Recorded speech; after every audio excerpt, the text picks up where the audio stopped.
Good morning, Madhvi ma'am. Thank you for joining us. We begin in the next 5 minutes as the teachers are still connecting their laptops in the classes, ma'am, for the students to see the session. Thank you so much.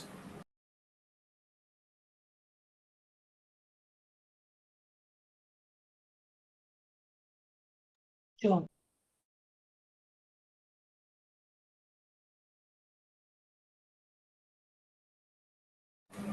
Hi, Madhvi ma'am. So just wanted to say that we'll begin in the next 5 minutes, ma'am, as the teachers are still connecting their Oh, yeah, laptops. I heard. I heard. I heard. Okay, thank Mm. you, ma'am. Okay, ma'am. Okay.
Good morning, everyone. Respected Principal Ma'am, esteemed faculty members, our distinguished resource person, Professor Dr.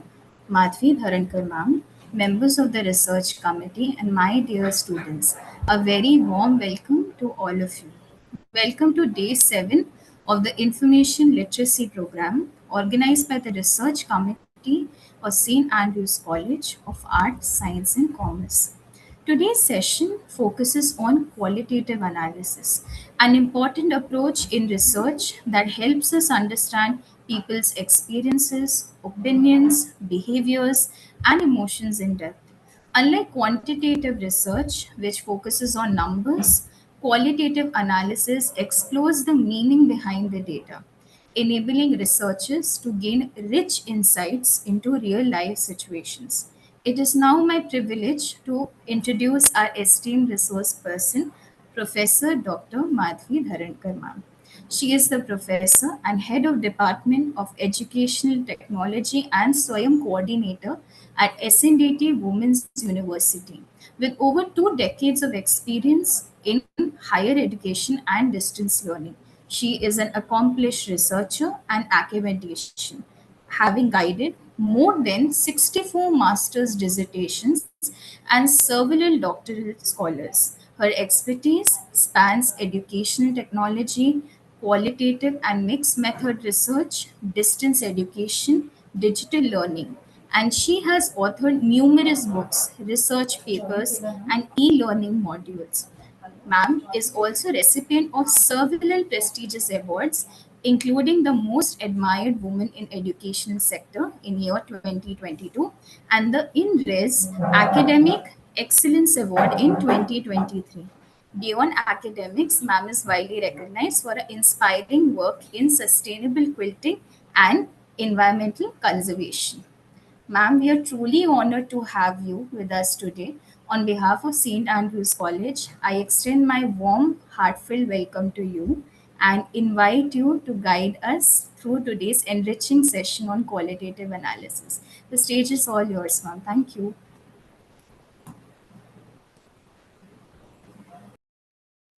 Okay, thank you very much for the wonderful introduction. And it is always a great pleasure to speak on this topic or deliberate on this topic with either the faculty or the students.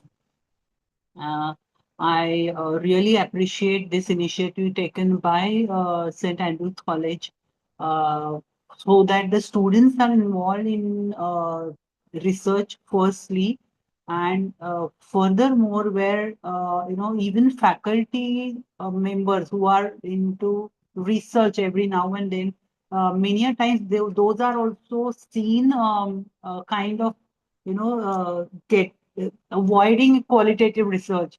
And here, St. Andrews has taken the mission of, talking about qualitative research, even if it is with the undergraduate students. So I really, really amazed by, that kind of an initiative. So at the outset, I would like to thank the college, the principal professor, Sybil Thomas, who has been a very dear friend of mine, as well as whatever I have learned in qualitative research as well as mixed method researches. To a great extent, she has been part of my journey. Also thankful to Dr. Sujata Rajpurkar, madam, who has been coordinating with me for this particular session. So, sorry. Sir, requesting you to please unmute yourself. Thank you.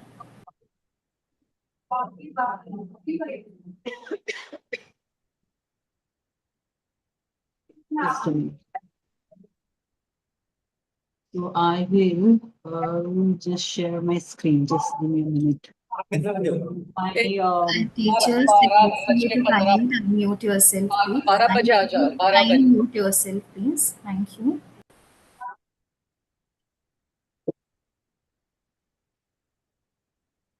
think my screen is getting shared now. Yeah. Yes, ma'am. Your screen is visible, ma'am. Yes. Thank you so much. Thank you. Thank you for confirming. Okay, so we're going to talk about the qualitative data analysis. So my assumption before this, we begin to talk about this is that you have already, kind of well versed with the quantitative analysis and what the qualitative research is about. So in this particular like session, I'm not going to spend a lot of time on that part. so that we get more time on understanding how the data analysis is actually conducted. But still, to give the backdrop, we will just kind of little bit revise upon this the qualitative research concept. So I would be requesting you all to unmute whenever I expect the interaction. Otherwise, it will be like, most of the time, of course, I will be speaking about because I want to share some examples and all. But I would definitely want you to respond to it. So we're going to see what a qualitative approach is to just to bring ourselves mentally into the domain of qualitative. Okay, so you're seeing something on the screen right now. Okay, so I would want you all to either unmute and tell or use the chat box and tell what you are seeing and like whatever you want to say, rather, I can say that way. So let us see what all people say about this. Teachers, if the students have any responses, please put them in the chat box for ma'am. Thank you. Yeah, if audio is the issue because all of them are not sitting at one place, I suppose. Ma'am, actually, teachers' laptops are connected and then Yeah, students yeah, are yeah. indirectly listening. I understand. So one teacher is equal to many students in that class, something like that. Yeah, I understand that. So please, I'm opening the chat. Uh, Fortunately, the blessing in disguise for me is my PC doesn't have camera, so I have to log in from two devices. So I will check the chat on the mobile, and my PC is being used for the presentation. So yeah, I can check the chat here.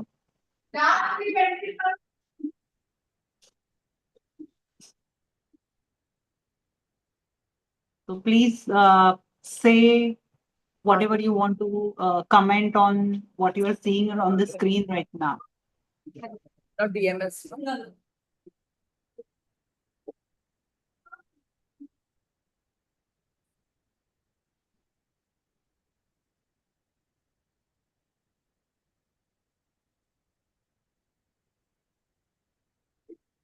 Patterns, okay, okay, fine. So you need not respond in one word, okay? I mean, unfortunately, you cannot respond in the form of visual. It will have to be textual because we are using chat. But yes, you may write how much ever you want in whatever form you want. Yeah, so one response I can see is patterns. What else is there? What else? So that's all everybody wants to say about what you're seeing right now.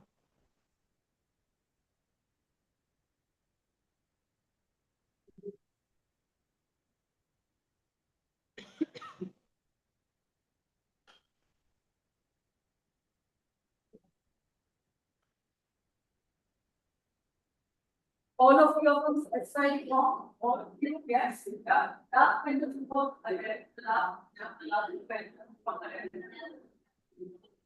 make sure your signatures, your name, your numbers, and your signature.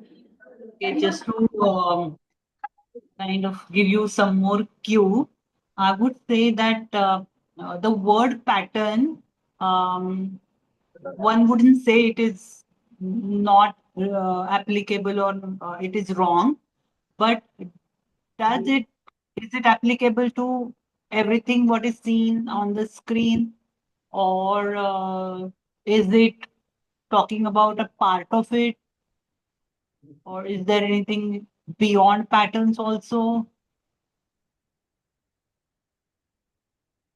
So what are you seeing? So is it colors? Okay. Somebody said colors are seen. Okay, fine. Anything else?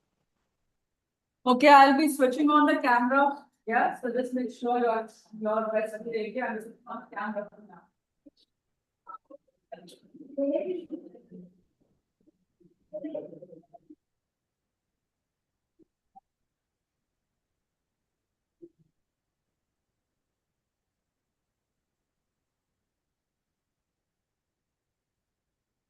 Okay, fine.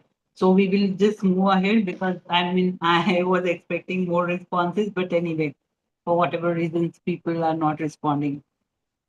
Okay. So one person or one group, not one person may not be because it is, though one person is seen here, it is many students at that particular point. So some students have seen some patterns here, some students have seen some colors, they feel that it's, what is coming immediately striking by seeing this are colors. So, and there would be many other things. So, as I mentioned, there could be a pattern, there may not be a pattern. Or again, when the person said pattern, the person's definition or perception about pattern may be same. Like two persons or three persons may be having the same meaning of the word pattern here, or maybe there are different meanings associated with that. We are not giving the opportunity to this particular person or the student to explain or elaborate on what one means by pattern.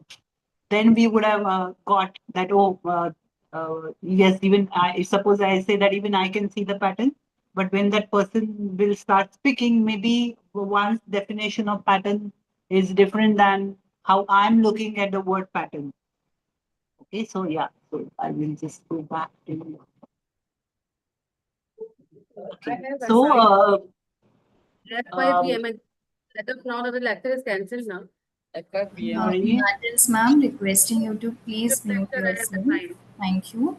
can the admin or the control of somebody with who can mute. Student is calling me that they are waiting for me. So मैंने कहा ma'am tomorrow today and tomorrow both lectures are cancelled. Yeah.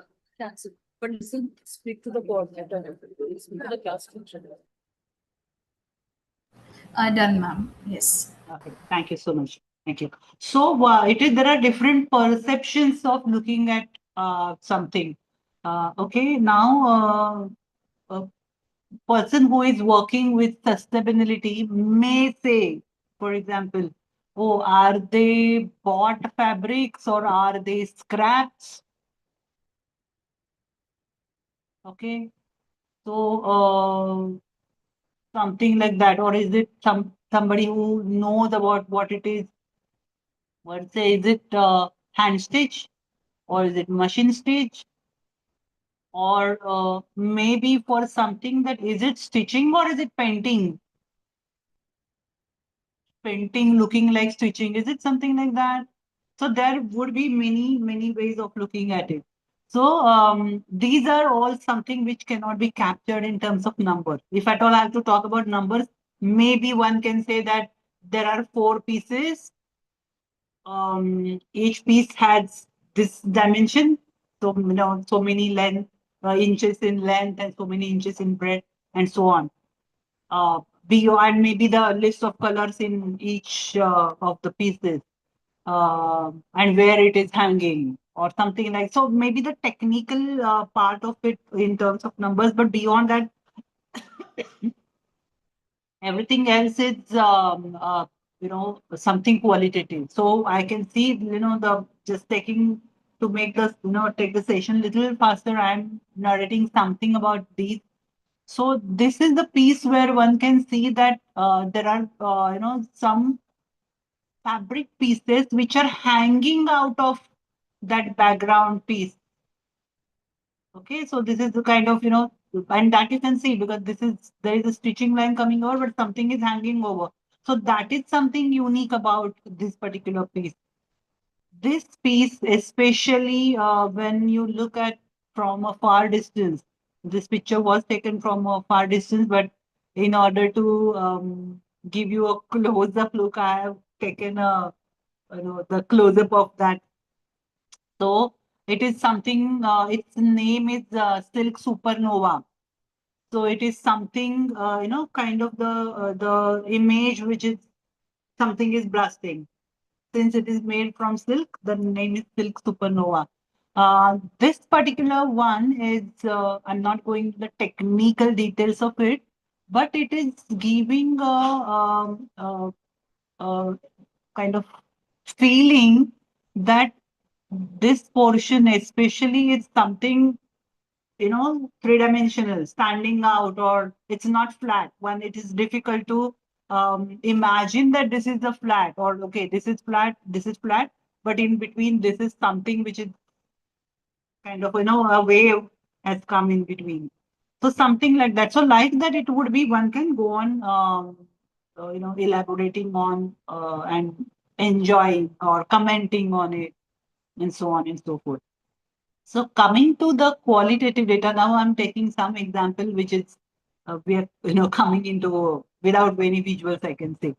So if I have to uh, describe a cake or a muffin, so one way, of course, is there are so many muffins are there, and another one is you talk about the characteristics, how the softness is, how porous it is. One of the key characteristic of a good cake or a good muffin, and how it tastes. So that all these points will come in the while you're talking about the describing that muffin or a cake in the qualitative manner. So when we talk about the qualitative data, because we are going to get into analysis later, but let us first understand what all will get comprised in this qualitative data itself. So there could be, emotions. So you see something and you are very, very happy. Whereas maybe the same thing may bring a feeling of extreme sadness for somebody. Okay, giving you an example, more uh, the festival of Diwali is something. It's immense, immense happiness for people who celebrate Diwali. But suppose imagine a family who has lost one's family member uh, right in the during the Diwali or right in the beginning of the Diwali. For that person, the same festival will bring in some different kind of emotions, right? So that way it will, and it will be difficult to capture in terms of number, both happiness as well as the sorrow or the pain. Okay, perception, as we gave the example, there are different perceptions of looking at the things. So those again is difficult to capture in terms of number, and not only that, it is difficult. So whatever is difficult in to be captured in number becomes qualitative, not necessarily. So in qualitative, it would be that it is best expressed, best studied using the qualitative approach. So there could be experiences, the processes. So you understand there is a difference between a process and a procedure. So here we are talking about the process, the entire process. Study. How do you study exactly? When the teacher has given you maybe the resources, how do you study? If she has given you some YouTube videos to refer to, exactly what do you do with those? So those are the processes. The process will differ from person to person. Whereas how do you, make tea? So the sequence will remain the same, which is the procedure. Practices. So how one teaches one topic. So we have 10 teachers, 10 teachers will have 10 different ways of teaching the same. The reason behind making choices may be different. If the choice differs, the reasons would be different, yes, but it may be that the same choice is made, but still the reasons are different. Okay, how one connects mentally with the things, how one interacts, interpersonal interactions, deliberations, and again the context. So all of these become the essence of the qualitative data. Now each qualitative research may not have all of these together. Okay, so it will depend on what you have chosen as the broad framework of that research or that research context. One will be able to uh, choose or will have some of these. And again, I'm not saying that these are the exhaustive ones. You can go on adding pointers in this. So from where do these all of these come? So we talk about something called as the sources of qualitative data. So in case of as against quantitative, there is a term called as the tool for data collection, or we may also use the term instrument for data collection, right? Like questionnaire is there, rating scale is there, like that. So in case of qualitative data, many of times that there may be some techniques, yes, of course, but the collection of data for in qualitative context goes beyond the technique also. And that is why the word sources is being used over here. So, for example, now the first one, you interview, ask questions, and the person is responding. Um, the person is doing something, and you are observing. What you're seeing, what they're doing. How they are interacting, how they are handling the maybe the laboratory equipment and so on. So these will be definitely the technique. But beyond that, the field notes, that is you are gone to a garden and want to see how the children are playing over there. Or while the children are playing, what their parents are doing. And again, within parents, you want to see what a mother typically does, what a father typically does, or when suppose there's a grandparent accompanying the child, what are they doing that time? Okay, so you will be taking the field notes because you are in the garden that time, not sitting in your room, your green room, your library, or at your home. So you will be taking the field notes that time. Maybe it's a compilation of the drawings made by the children, or maybe some diagrams drawn by the children, or something which they have created something. So that will be coming as the collection of the work done by the participants. At times there could be some few case studies in that.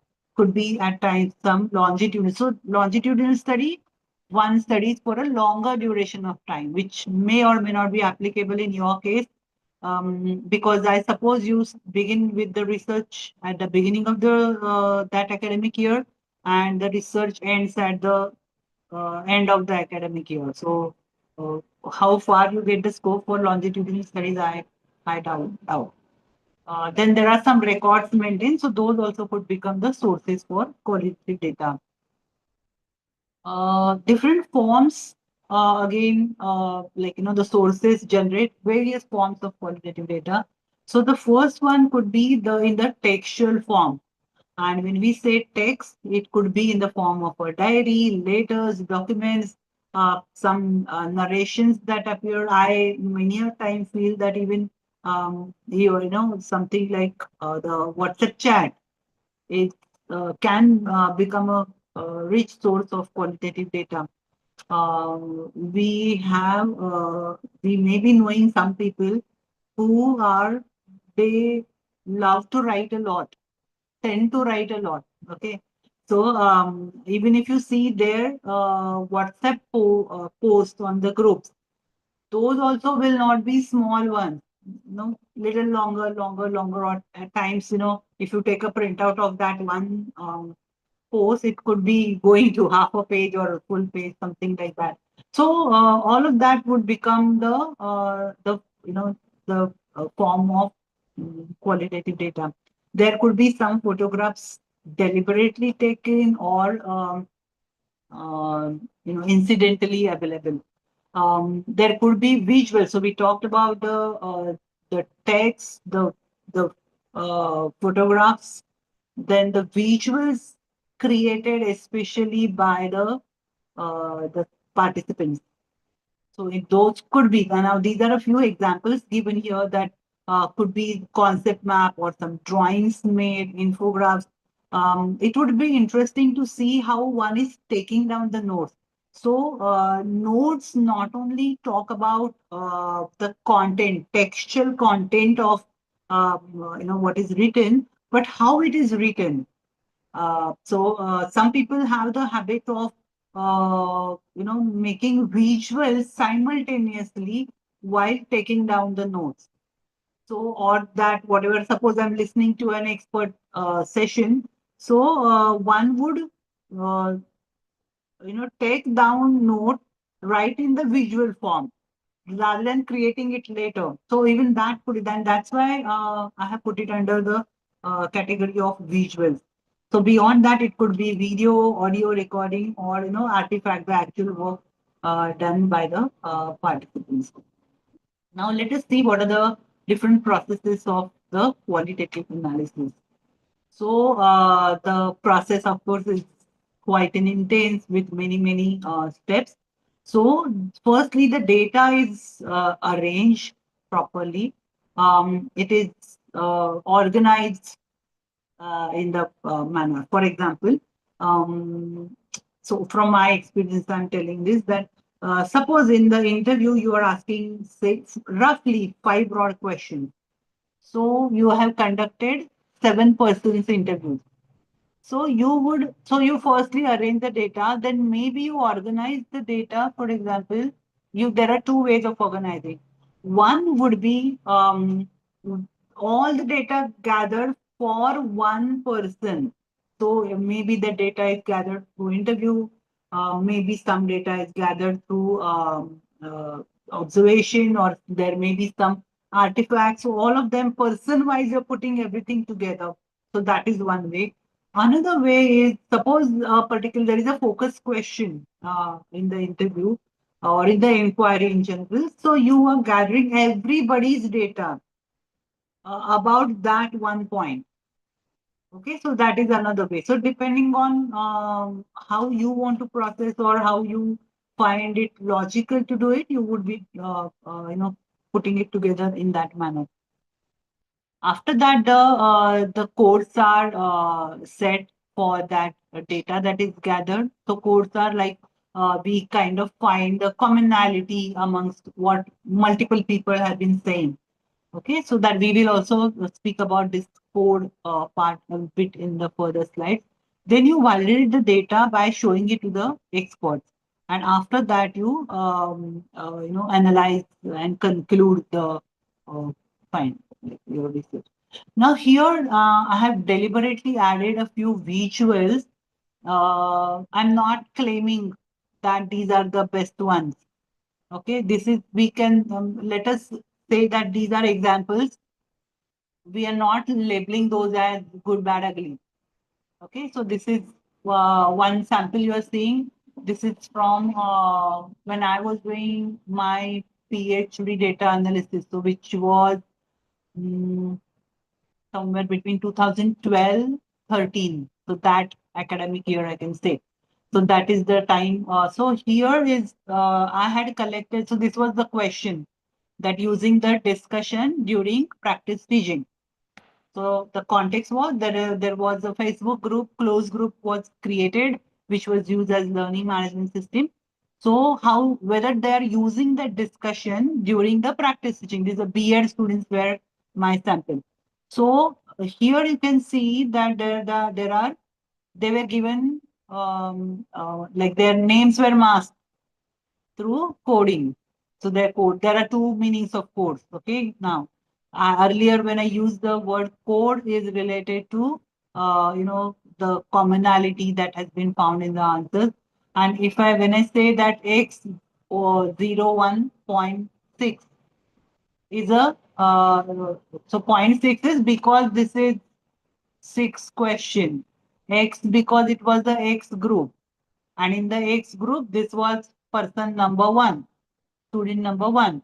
So you can see that all of these are one, two, three, four, like that. Somebody has not responded, so it has been left blank. So like that is also called as coding because you are not to reveal the name. That is one of the ethical concern in qualitative research. Anyway, coming to that, so these are the responses. I have taken the printout of that because I wanted to write down my, what I'm thinking about it. So this is typically called as the memo. Okay, so memoing is the, the action related to that. So here you can see that here somebody has written, one has written I didn't use. Okay, so what the researcher has written here, there seems to be scarcity of time. This may be due to various reasons. Okay, so like that. So similarly, when we go ahead, 11.6, so there was quite a lot of it was written. Now there were some pages where, so this was entire, I would say a bound book kind of created, and so on this side there were huge margins left, and um, uh, the actual response was, kind of very narrow part of it was used. So, and this side was used for writing whatever I wanted to write. So at times it would happen that there is the response of maybe 2 lines, 3 lines here, as you can see, but my writing would go 2, 3 pages also. Okay, but so that's I'm showing this as an example of how the memoing or data analysis would actually be processed. We're seeing some more examples. So here again, this is X7. So it is next question. Was it again full experience? So I know you may not be able to read what is given, but right now my agenda is not to make you read. My agenda is to see that how it is.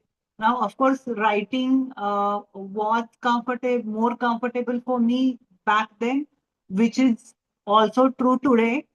With a little more comfort, comparatively little more comfort has got developed with typing in the due course of time. But still, if my first go-to option is writing. Okay, so if you are comfortable typing here, because when I started guiding qualitative researches in this department, educational technology, I noted that those students were more comfortable typing than where I was comfortable writing. So writing or typing doesn't make more difference, but point is that the process of memoing is important. And you can see here I'm not showing you the code book that was created, I mean, which keeps on changing every now and then. But this is something S11, T11. So all of these are, those um, uh, kind of denotations for what has been created. So this was again, I said Facebook question was there. So you can see that this was the date, this was the time, everything was here, everything had to be, automatically came here. Why? Because they were too, many of those were not on Facebook earlier. So they were required to become a part of Facebook. So they can't be registering on Facebook like X01, X02 and all that. So they had to, have their name like that. So something, so that's why their name appeared here. But in data which went into my report, did not have these names. Okay, here you are seeing the actual process document. So that's why you can see that something has been underlined, something has been written around. So this is how it was. Again, some examples. Okay, so yeah. So we go ahead with this, the various stages we talk about is codes to categories to themes. So have you used concept mapping ever in the class? I mean, have your teachers taught you to how to make a concept map? No, somebody said no. Okay, fine. So concept map is something where it is the key concept is written, which is kind of a center of that concept map. Then the sub concepts become the branches, and then sub concepts become further branches to those. Then from there to go to final layer could be examples. Okay, so something like that. So from core to micro details till examples like that grows. Course to categories to theme is exactly reverse process because we are talking to the people first. So there are actual examples first. People's experiences are there, different perceptions are there. So from there we gather something which is common. So again, that common is churn and process to become the category. So kind of this umbrella term uh, takes birth, I can say. Again, these categories, there are many categories, and then the themes get generated. Okay, and the themes are used in the reporting of qualitative data analysis. We are going to see examples of these themes as well. I have dedicated one complete section for showing you the examples of this qualitative analysis, especially the presentation part of it. Okay, so when we talk about this qualitative analysis, there are different methods that are used. So one is the content analysis, which is one of the simplest way I can say one can analyze the qualitative data that has been at hand. So it is so in content analysis, one would look at what is the context, who wrote, when was it written, what was the maybe the academic context of it, maybe at times the person specific context. So for example, like I'm known for writing very long letters. When I write something, and if people know my writing style, even if my name is not written, they would be able to identify that, oh, this has been must have been written by Madhvi. इतना लिख के रखा है, short में लिखने को आता ही नहीं है. So something like that. So that also, this is a person specific feature, right? So that would also become at times the part of the content analysis. At times the stories have been told. So how I went through this procedure. So one student was researching on how the students get settled in the newly known online environment. So they have those, this is what I was making the mistake and this is what was difficult. So they have stories. Suppose there is a discussion forum or maybe in the classroom discussion. So you're analyzing that discourse. So conversations and interactions, deliberations would be coming into picture. Themes, thematic analysis. So themes would be looked at. So grounded theory, which again goes from actual examples, that is data to theory. We are going to see quite a few examples of this right now. Then there is the interpretive, the phenomenological analysis. So where how they experience it or how they look at their own experiences of that phenomena, that will come into picture. Mhm.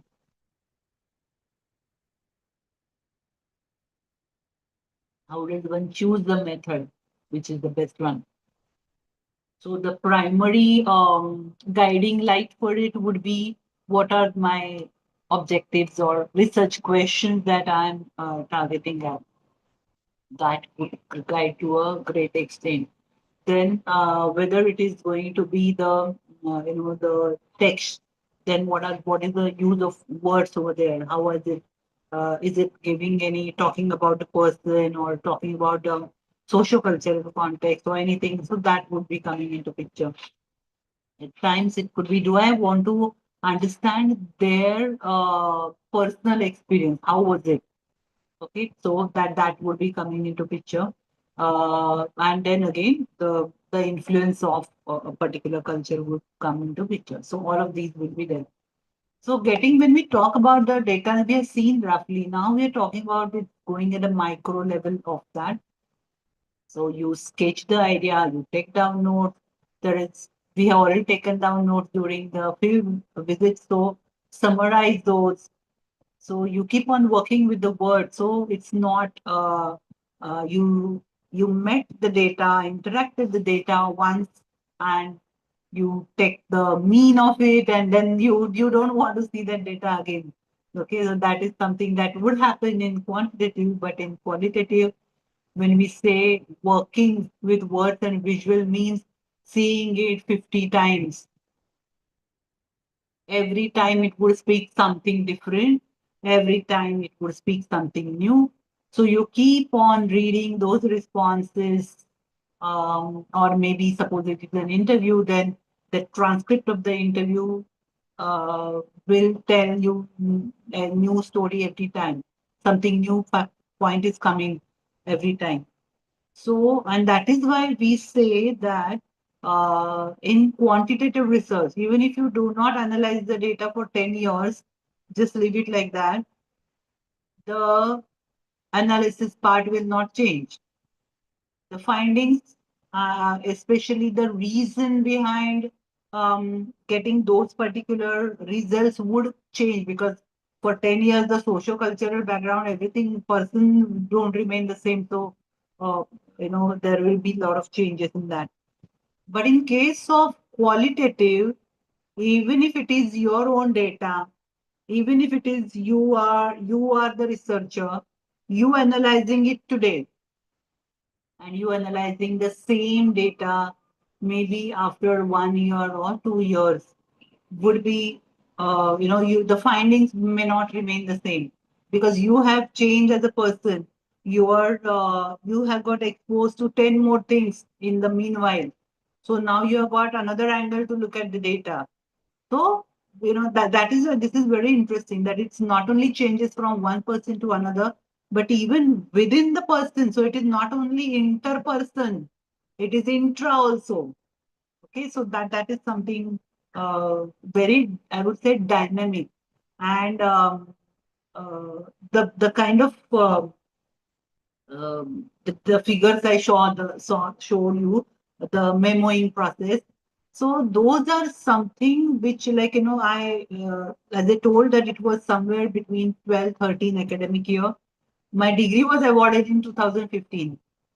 So, and this is, we are in 26. So even if one says that, okay, degree, till the degree is awarded, you are keeping everything, but after that, you don't need to technically keep anything. I mean, not necessarily. But still, even after 11th year, I am holding to those qualitative analysis documents so closely, because of especially this, because it is so much rich data that one definitely wouldn't want to, throw it away. So every time you open it, it tells you something else. It brings in another perspective. Okay, so after this working, because this is said here in one of the steps of these 10, I can say, but this is the most time consuming step.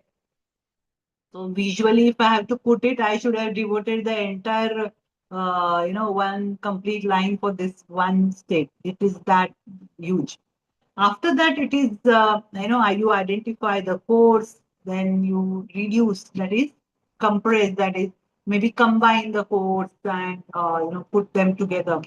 So then you count the frequency, then the, categories, create your perspective, so your point of view, and then you go on for displaying the data.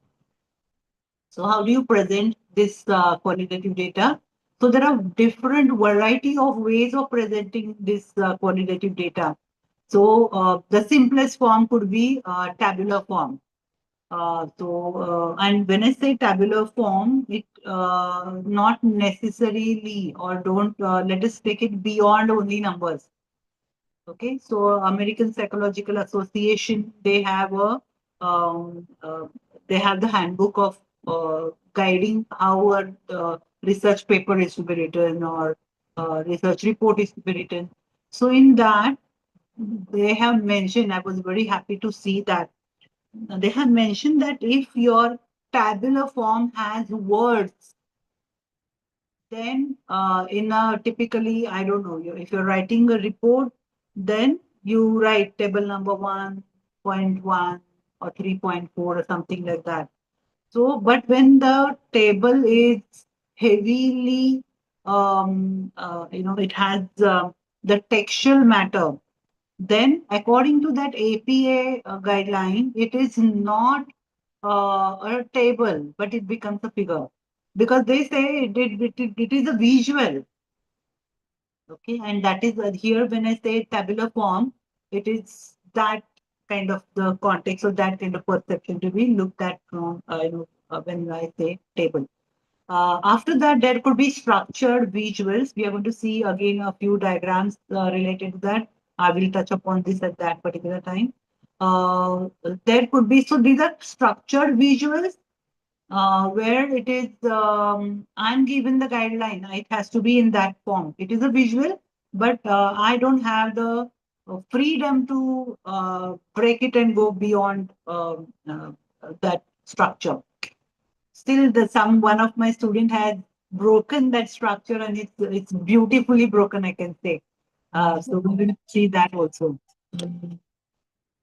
So there is a creative visuals where the student will uh, see, uh,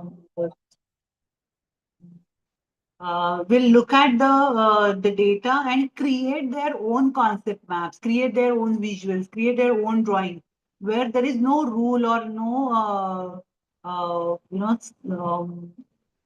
kind of to be told to them. So it's their creativity. Last option could be they write a story or create a narrative out of it. Sorry, there is the phone call coming, so I'm just keep cutting that call.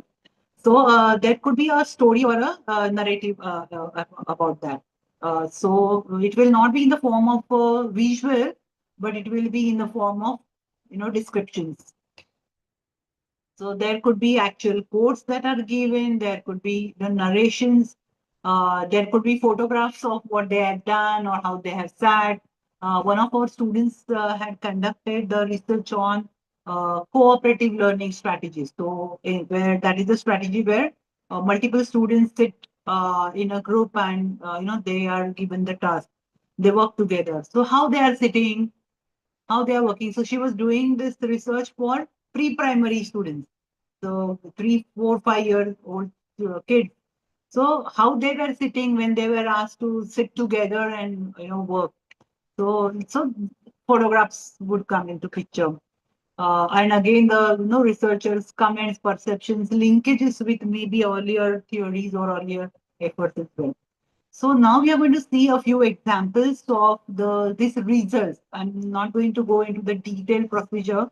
Only for one research, I have kind of given a little more detail just to give you an idea that how in depth the qualitative analysis or research concept can go. Okay. So this is my research where I was trying to study my doctoral research. So I was trying to study how the behavioristic and constructivist approaches differ in context of techno-andragogy. So I'm not going into the technical details. We will focus on this visual that has been shown here as the one of the findings. So CTA, that is the constructivistic techno-andragogical. So that is why CTA, that diagram which is not a part of this presentation is BTA. So I have selected right now the CTA part of it. So since it was a comparison, I wanted to show, wanted to check, not show, whether there are any commonalities as well. So it was found that the whatever is written in black was common amongst both the groups, and whatever is written in red is common for this because it is a CTA diagram. So was unique to this constructivistic approach over here. Now, in this case, one more feature you will find that there are blocks. These are total 6 blocks, and there is there are connections made among these blocks. So, for example, causal condition connected to central phenomena connected to action strategies, which is leading to consequences. Okay, so basically, this is the thing. And when one takes the action on this central phenomena, there are two aspects coming into picture: context as well as the intervening condition. So those are connected to this action strategy. Now, this kind of a structure, this nomenclature of the words like context and consequences is not something which was the researcher's choice. This framework was given already by somebody called as the Stress Corbin. So Stress and Corbin, those were the the qualitative researchers. So they had given this structure, and one cannot cross that structure. That was their like that modality was followed. So you can see that this you will see this diagram again and again now, because there were multiple students who had used this. This is a peculiar diagram which is from grounded theory, which is one of the qualitative research methods. So I'm not getting into those details because I don't think you would all will be going into that. Okay, but this structure was given. Now I told we will spend a little more time on this diagram. So I told you that from code to categories to themes. So what appeared in the final diagram are the themes. So for example, positive attitude towards learning through technology is one theme that has got generated through those codes to categories and then coming. And in this particular visual, that theme is reported. Okay, so this is now this particular thing is common across all the diagrams, all the researches that we are going to see as examples. So we move ahead with the next example. So this is now Dr. Ramesh Chaudhary. This is, you can imagine, it's more than over 16 years ago. So he was the primary teacher that time. So he had done his research was a case study. So Tejaswini project was the project in at that particular point of time in the school. So which was focused especially for towards the girl students of the school. Okay, so that was what was written. So we will see his example a little bit detailed. He was doing this research in Marathi. So his work will you will see that in Marathi. So if you don't understand Devanagari, or if you don't understand Marathi, apologies for that. So since it was a case study, all 360 degrees we had to see. So what were the expectations in the project? What was the and then there are different expectations, of course. What was the actual situation? What is the utility of the project, and what was the opinion? So these all the angles he had considered during the data collection. So when we are talking about the data collection tools and techniques, those were used. So there were instruments like questionnaire was there. There were techniques like observation and interview. He used document analysis. So I told you that it's sources of data collection. So there were circulars from the government, there were school records about the Tejaswini project. Oh, I forgot to mention about one point. That this particular Tejaswini project, every year they were given, government was giving the award. So his college, sorry, his school continuously 3 years he got their school was selected as the best Tejaswini project. So that was the reason he wanted to study that why what has been so great about it that it has been always awarded and not others. So yeah, so he was. This is like I was from his research report. That's why it's in Marathi now. So it is like these are the guiding principles he gathered through his research, that how the award-winning school becomes award-winning. So these are the various principles he gathered through it. So he also depicted his finding visually. So here you can see that there are three different uh, I mean, all of them are arrows, but this is very broad, medium, and thinner, I can say.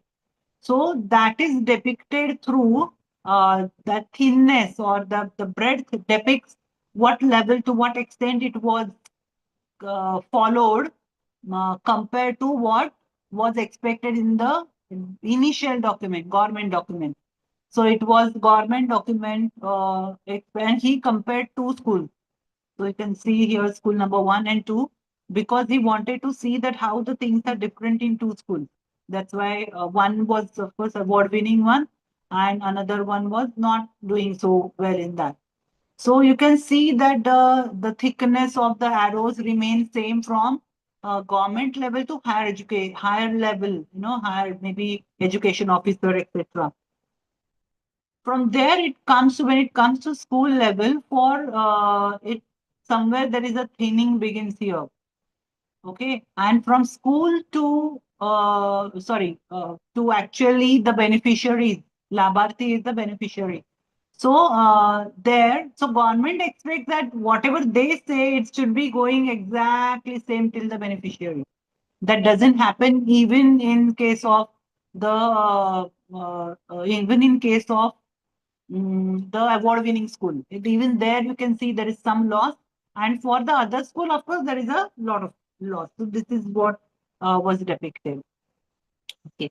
So this was another student again, the from a very tribal area, and wanted to see how the teachers, women teachers, they are able to handle both the responsibilities of the school as well as their home responsibilities.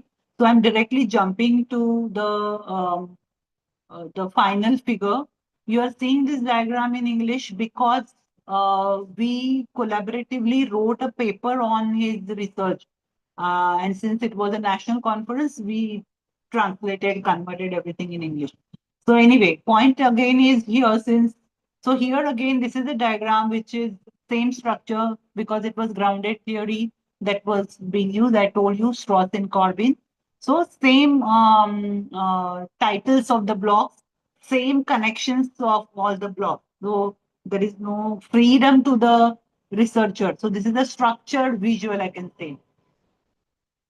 The next research is from this department, where comparative study of the social presence from blogs and discussion forums was made.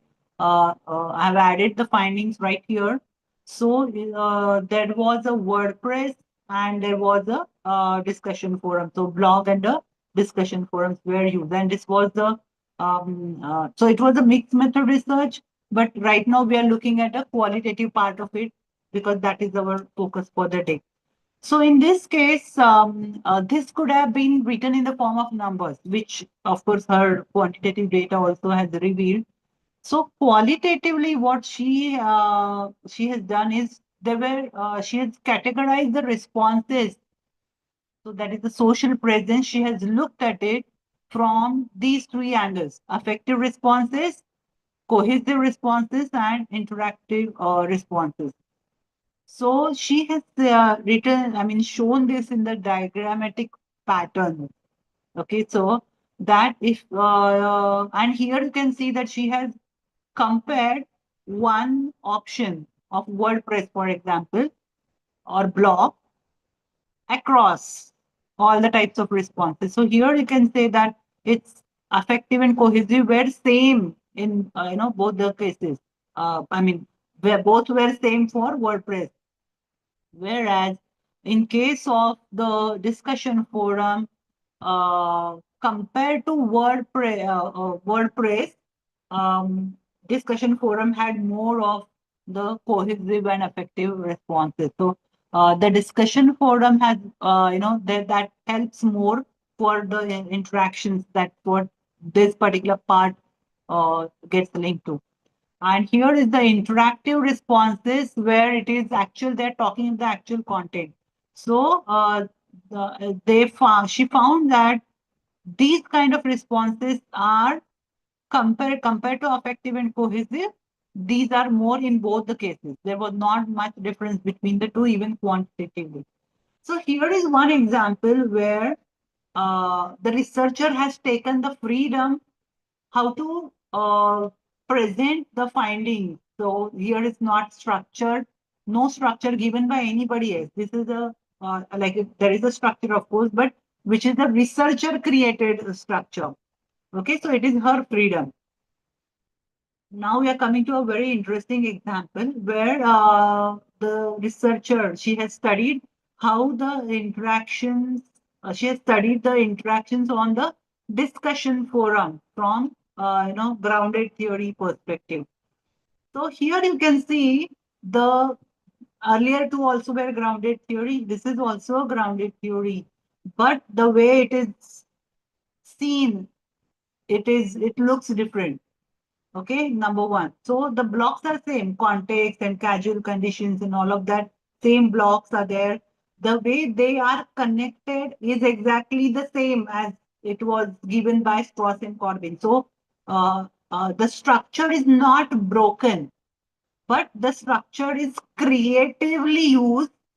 So in the structure that Strauss and Corbin, they never expected to write these. Oh, sorry, write these terms or words on the arrows.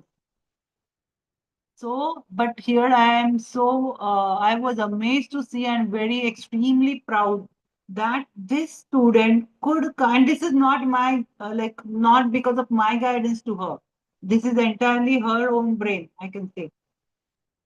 Okay, so this was all her training. So we train the students in something what called as the e-learning instructional design. So yeah, the women or the girl students from your college are most welcome to join us for the PG program. Just taking the opportunity to advertise our program also in the middle.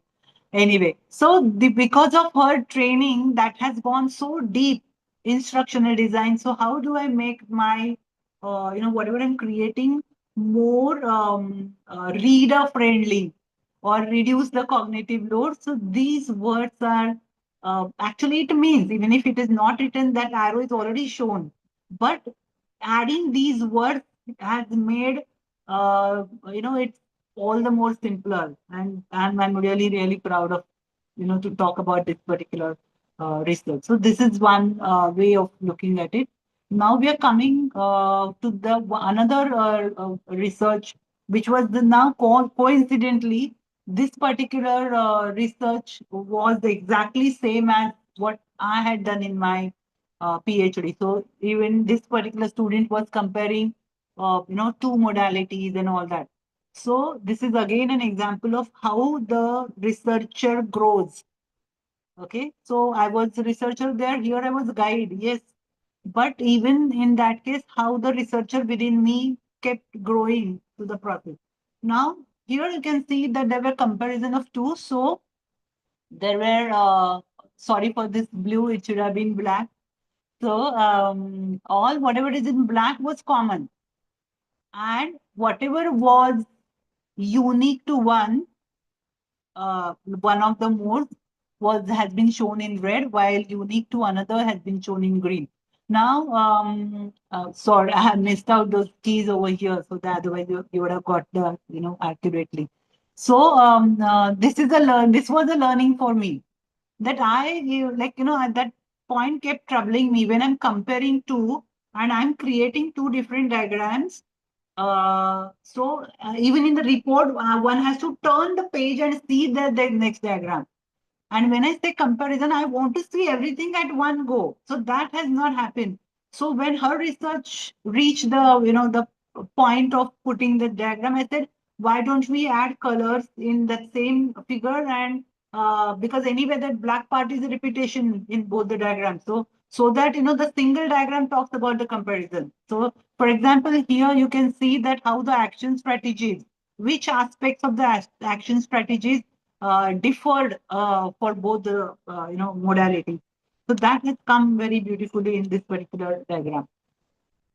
This is again another case. I think this may be the last example where the she had tried to use an online tool or online ICT tool. I mean, for the language related deliberation, and it's a mixed method study, as you can see in the title. She had, of course, analyzed it quantitatively, but qualitatively, this is the kind of the visual, which is I can say this is a concept map, uh, like one example of concept map. So this is what how she has represented her findings. So like statistical analysis, this is what it came up with. Then compounding variables, and this is especially that WCRS based experience, how it was through interaction, without interaction. So all of that has she has put everything together, which we also we're not talking about mixed methods right now, but it's something called as the joint display as well in mixed method. So we are coming to like you might have noted that though I'm showing you these findings in maybe one slide or one diagram and that's it, it's a result of quite a detailed process. So this is my favorite uh, visual I have created. That in the research, qualitative research, these are the relative roles. Okay, so as a student, we love to keep saying, "Oh, my guide didn't do this. My guide didn't tell me, or whatever." So guide. Blame it on guide. So it is not in no research rather, but in qualitative research, all the more student. One more angle to this aspect rather is to this is at when especially when you start analyzing qualitative data, it happens that it may happen that your guide has one perception and you as a researcher have another perception. So I would like to tell this to both the students and the guides here that it is the student's perception that matters because it is that students research and not the guides research. Okay, so guide is there for guiding, but in fact, because of this part, I many a times I envy my students when they are getting into qualitative because I feel oh they are they are getting to enjoy all that enriched process and I'm just sitting on the bank of the river looking at them. So anyway, so this is the reason various the skills and abilities that are required, especially in the quality researcher. In a nutshell, it should be one should be absolutely ready for working very hard, and it is. But of course, it is very rewarding process. I mean, experience I can say. So if you take up a qualitative research, it's something which you would want to keep talking the whole of your life. I can say so this is what is I was writing this when I was experiencing qualitative research firsthand as a researcher. Okay, so this is what was coming to my mind. So those words I have captured and I have put those here that I felt, oh, it's like I felt it was a process of blooming.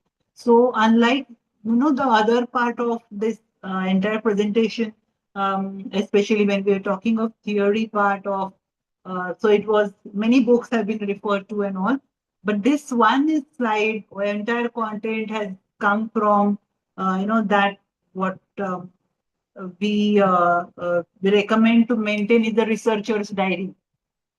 So this has come from that researcher's diary, my own, and that's why wordings are also from that. So it was, I felt like it is, enjoy your favorite dish. You want to eat it slow, enjoy every bite of it. Imagine, eating something very, very what do you say, very unique dish and you want to enjoy every particle in that. So that is what it's a very, very, it's contentment, very deep feeling of satisfaction, empathy, because you're understanding what somebody else is wanting to say or feel. And it's absolutely, we are not talking of philosophy here though, but for me, I feel it's qualitative research is absolute spiritual experience and thank you very much for once again for giving me this opportunity. And yes, over to you all. I know I have crossed my time, but yeah. So if you have any questions, I would like to address those questions. Ma'am, I've received a couple of questions from students.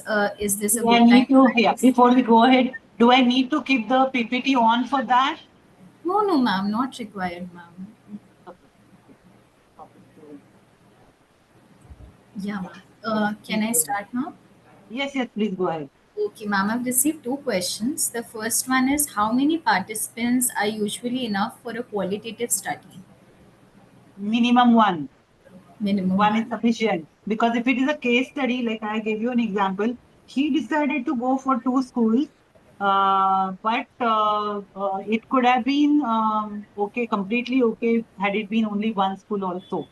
Uh, Having said that, so it was one institute, but um, to getting like for studying that one project from one institute, he was required to contact so many administrators, so many teachers, so many students, so many parents, like that. Okay, so sample is one, but there are so many people associated. So, for example, suppose you are studying a one particular one student as a case study or one particular eminent personality, but case study means studying 360. So there are many people who will be associated. So from that angle, it will be multiple types of sample or rather population, I can say. Ma'am, the last question that I've received from the student is, what are some common mistakes that beginners make while analyzing qualitative data, ma'am? They start looking at the data from quantitative or they stop themselves um, by merely what is said or written text.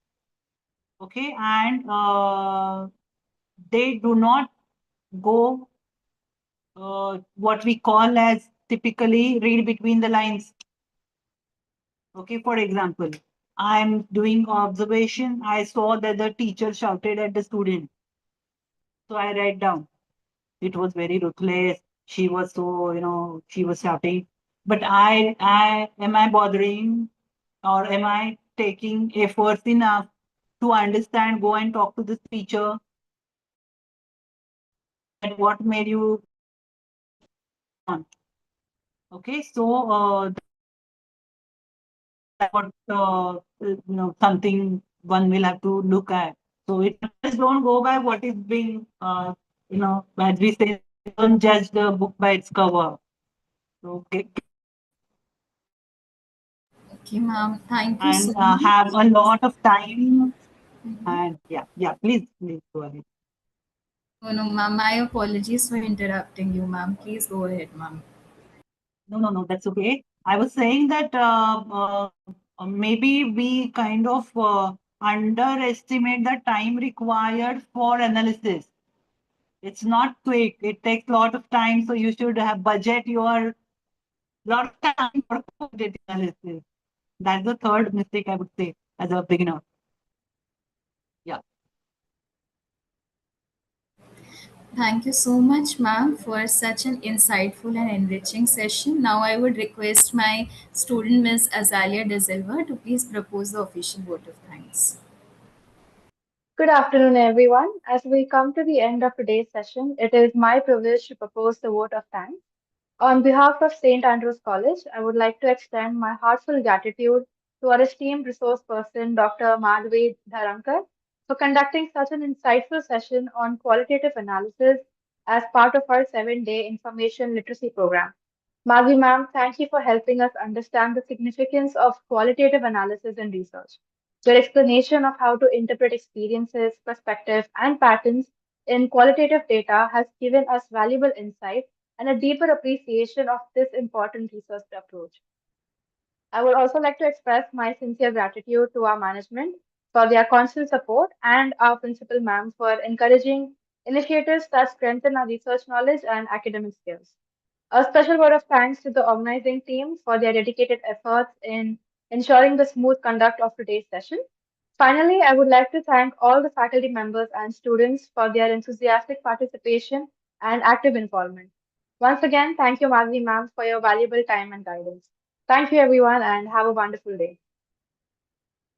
Thank you so much. And I just want to wish everybody a very happy Handloom Day. I should have wished right in the beginning, but yeah, nevertheless.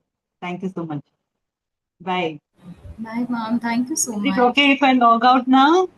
Yes, ma'am. Yes, ma'am. Thank you so much.